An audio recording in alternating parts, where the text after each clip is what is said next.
সকালবেলা প্রচণ্ড রোদ আর চারিদিকে দেখি কি জ্যাম। তো চললাম, বাবাকে নিয়ে এসেছি হসপিটালে।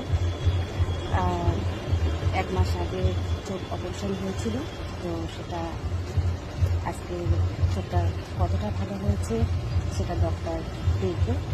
তো অবশ্যই তোমাদের কাছে শেয়ার করবো। তার কারণ চললাম হসপিটালে, অবশ্যই কাছ থেকে তোমরা তো দেখি ডাক্তার কী বলে। আর একটা ছোট অপারেশন হয়েছে আর একটা হওয়ার কথা আছে, তো দেখাই যাক ডেটটা কবে দেয়।